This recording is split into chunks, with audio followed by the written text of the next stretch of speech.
Mabait yung bata. Ako'y grabe. Grabe yung bulong na yun. May humingi ng number. Di talaga binigyan si na. Ayo. Swerte na Eds. Grabe, ang tindi ng bulong ni Nanay Tindera. Mamaya po, mapapanood natin yung kabuang video. At si Viancy, hinding-hindi paaagaw. Dalaki man, Papa Eds, talagang pinagpapala. Yan po mga kalingap ang ating topic ngayon. Bago natin tuluyang pag-usapan, isa munang magandang araw at gabi sa inyong lahat. Special shout out sa mga EDSI supporters.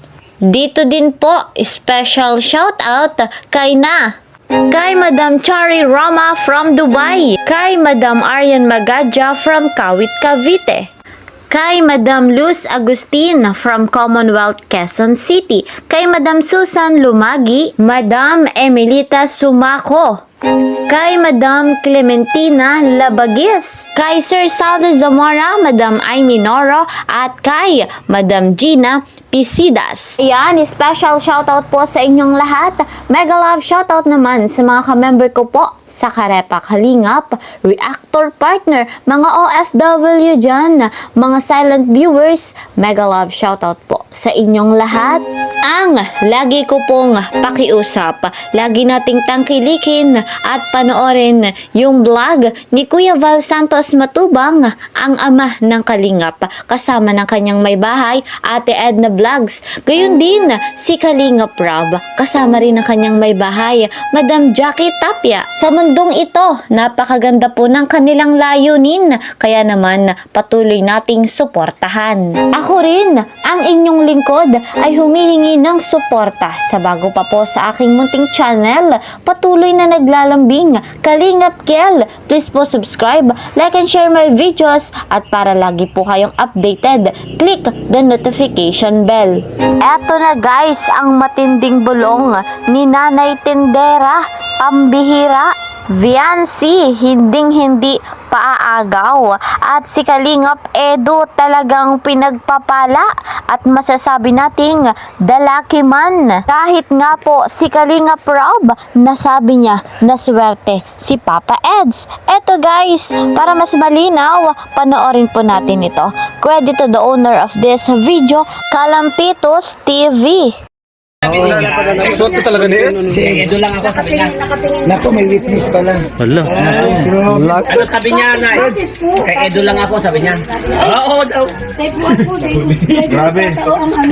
Diba, Edu, maswerte si Eds. Napakabait na Viancy. Napaka-loyal. Iningatan niya Kay Edo talaga lang si... po ako, sabi niya. Ay, man po sila. Sasabi na. Huwag mo nagdagan. Huwag mo na yan. Sabi, ikaw maging fake news niya. Nagdagan na ano? Oo. Baka wala na maniwala sa vlog niya. Pero totoo yung sinabi ni Nanay. Ayaw. May naghingi ng Siya, number. mabait siya. Viancy. Si Vian... Ay, Grabe. Maganda yung bahay nun. Ganda. Saan, sir? Saan? Sa Taisan. Yaman na. Nanay, Nanay, maliban po sa inyo, may mga martes pa dito, Nay. Nay, ang bahay ni Viancy, Nay, dalawang palapag. tapos yung tinda ni Nanay. Ayan. Mabait yung bata. Ako'y grabe. Grabe yung bulong na yun. May humingi ng number. Di talaga binigyan ni Viancy na. Ayo. Swerte na Eds. RS So, pala. si Ryan nung ano? Oo, May naghingi ng number kay Ryan. Bibigay agad to. Oo, ba may naghingi ng number kay Ryan ng mga chicks dyan. Oo. Wala na. Kilala mo kung yung... Nay, yung humingi ba na eh? Ah, kilala ka ni Nanay? Sabi na. Dito mga pala. Ayan nga po mga kalingap, meron nga daw pong nanghihingi ng cellphone number ni Viancy. Ang bulong ni Nanay Tindera ay hindi daw po binigay ni Viancy. Aba, para po sa kaalaman ng lahat, yung tindahan po na binilhan ni Kalingap Rob, ayun po yung malapit sa school ni Viancy. Mga kalingap, dagdag pa nga po ni Nanay Tindera, napakabait nga daw pong bata nitong si Bibi Viancy.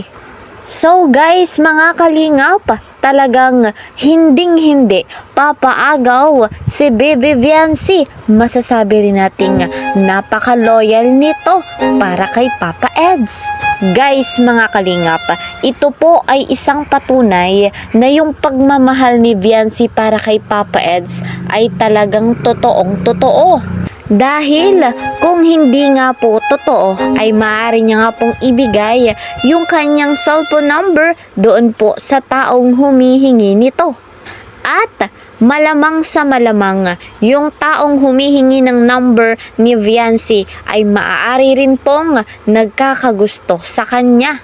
Pero dahil nangingibabaw ang pagmamahal ni Viancy para kay Kalingap Edu, ang kanyang pagiging loyal ay hinding-hindi po siya paagaw, hindi po binigay ni Viancy yung kanyang cellphone number. Grabe nga po mga Kalingap, at ayon kay Kalingap Rob, matinding bulong ito.